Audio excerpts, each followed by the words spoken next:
So, hello everyone. I'm Paul Phillips, Risk Professional Practice Lead at ISACA International, and welcome to ISACA TV. I am joined by Dr. Jack Freund. He is the head of cyber risk methodology for VisibleRisk. He is an active member of ISACA International, an active member of FAIR Institute. He has a number of certifications. Just to name a few, he's a certified data privacy solutions engineer, certified information privacy professional, a certified information security manager, a certified information systems auditor, and he also holds a C-risk. And I'm going to stop there because we don't have time to continue to read your certifications, Dr. Jack. Welcome. Thank you, Paul. I'm very happy to be here. Well, thank you for joining us. Jack and I have done a lot of work together, so this is another exciting adventure. So today we want to talk about the white paper that we released. I believe it was earlier this year, and you were the author of that white paper. It was centered on and focusing on cyber risk and how do we communicate to the board of directors.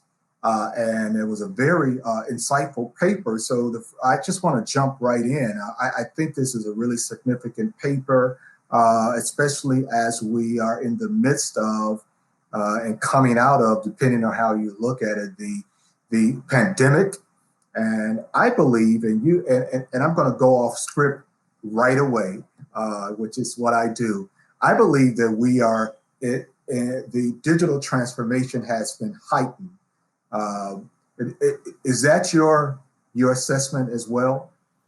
Oh yeah, I think I actually wrote a short piece for ISACA Now about something like this. Like it's. I think we all went from, and I think everybody's personal stories would echo some version of this.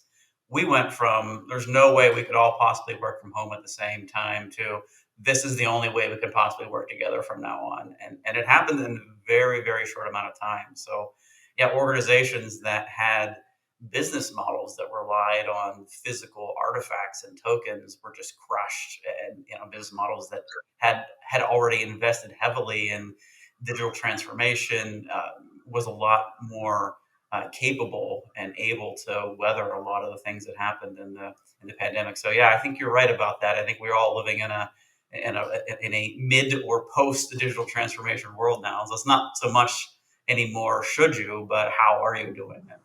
Yeah, absolutely, absolutely. And as a result, in my mind, as we uh, continue down this digital transformation continuum, if you will, cyber risk, to put it simply, increases.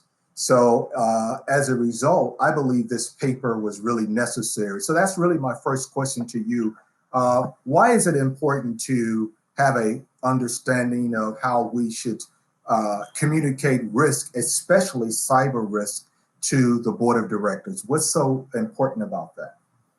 Yeah, well, you're right. It is important, and I can tell you, a lot of boards are starting to embrace the notion that every company is a technology company now, including theirs. So that necessarily means that they have to start thinking about all of the risk associated with digital and technology business models. This is an important paper because you have two disparate groups of people that are trying to communicate about the same topic. uh, I've been doing involving myself in the NACD, the National Association of Corporate Directors, and there you see there's a lot of interest in cybersecurity. There's a lot of interest in how that affects them. In a recent NACD survey, they had the top four concerns that board directors are sharing about their company are growing business model disruptions. This speaks to digital transformation that we already talked about, slow global economy, increased competition for talent. We see this in cybersecurity all the time. And number four on that list is, changing cybersecurity threats. So boards are aware of this. Boards care about this. So then the next part of this is okay. So they want to hear about it, and they're being told this is what you should look for.